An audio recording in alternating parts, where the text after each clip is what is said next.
Yes, TT, in total support of the people's democracy. The time has come in Trinidad and Tobago for all of us to first put flag and country first.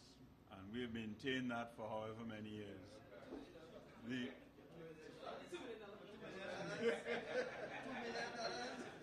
Wrong reference, sorry. We should all have a small flag at home. All right? We should all have a small flag at home. But in all seriousness, when you have a crime rate that will exceed possibly 550 people, 550 bodies in the streets of this country, and yet still we cannot get a debate on crime in this parliament because we debate everything else, and yet still the personal safety and your safety of your family is at risk every single day of life. And this current administration refuses to acknowledge that their first priority is to provide personal safety for each and every citizen of this country. The labor unions have already voiced their opinion on the issues of labor laws. There's the issue of the Constitution. Once again, 1962, a Constitution was handed down. 1976, we had the same issue. And it seems as though in 2010, we're going to have the same issue where the people are not in a position to participate in their own contract with the state, which is what the Constitution is. Each one of us have a contract with the state. And yet still we are not allowed to comment, we are not allowed to say anything on it. And only after they have already made their deal. And therefore we are saying that has to stop. That type of top-down management must go. The people have a right to say, the people have a right to be involved in the running of this country. One of the things, if we continue on the road that we are continuing, and we saw it yesterday with schools rioting. We see it on the streets. We see it every aspect of life in this country. We are aiming and heading slowly but surely to anarchy. And that we have to stop this thing before it happens.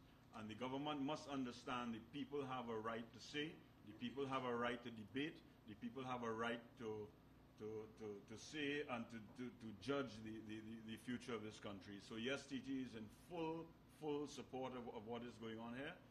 And we look forward to an excellent Red Day on Friday, an excellent Red Day on Saturday. We look forward to a very full Woodford Square on Sunday. And as a show of solidarity, in addition to those 3 days, that we stay at home on Monday and Tuesday and send a very clear and concise message to all the lawmakers, to both houses of parliament, that this country is not prepared to take it again. Enough is enough. Now is the time. Thank you. Okay. Thank you very much. All right. TV6, I hope you together enough. And don't forget the media had to be part of this because you all have to eat and face crime. Yeah, Because everybody how to promote this just like us.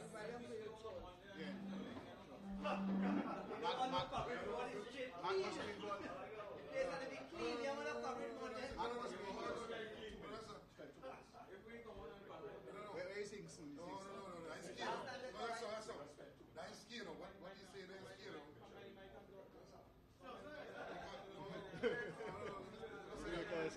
Let me not say that. Because that is key, you know. Because what we were seeing from the time the campaign began to now is that the print media especially was not giving coverage of all of the activities that we were engaged in.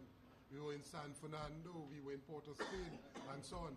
And it seems while the reporters cover it, the editors, they are in collusion with the government. I want to say that.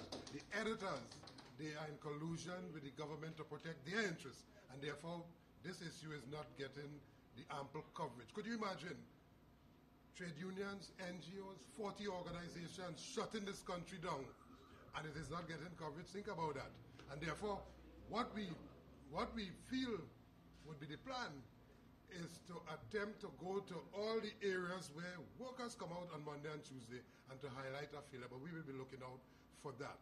We want to say too, again, the employers, any employers, we will bring the brunt of the entire trade union movement against any employer who take any action against any worker, who supports this action. Again, on the issue of politics, let me just say, when the TNTech worker was shot, the bandit did not ask the TNTech worker if he was a COP, or if he was a PNM, or if he was a UNC, or if he was non-aligned. It was just the bandit, the worker, and God that saved his life. And that is what we have reached to in this country. We make the call that very soon this country will become dark because there will be absolutely no response to emergency calls because of the crime situation. The government is not taking its role seriously in terms of crime. Yes, and therefore, in the instance with the TNTech worker, may I say, it was a PNM councillor who was shot. Yeah, that's what it is. Yeah. So when you go to the grocery, the cashier doesn't ask you if you are a PNM or a UNC, COP or another line to give you a discount. You go to the hospital, yes, in the emergency rooms, they don't ask you what party you belong to. You are left to suffer and die. And that is the state of Trinidad and Tobago. And that is why we have absolutely no choice now. It's not that we have a choice, and that we want to do this, but we are forced to do it. We have spoken. Mr. Manning is not listening. Nobody is listening. And therefore, to bring attention to the issues, we have to shut Trinidad and Tobago down. That's what I thought.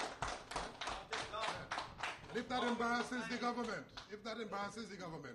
so be it. They have done enough to embarrass themselves so far. Yeah?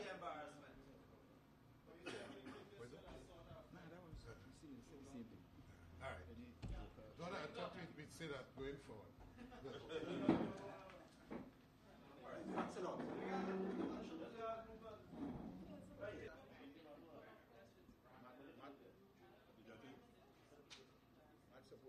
Seiko, you inside?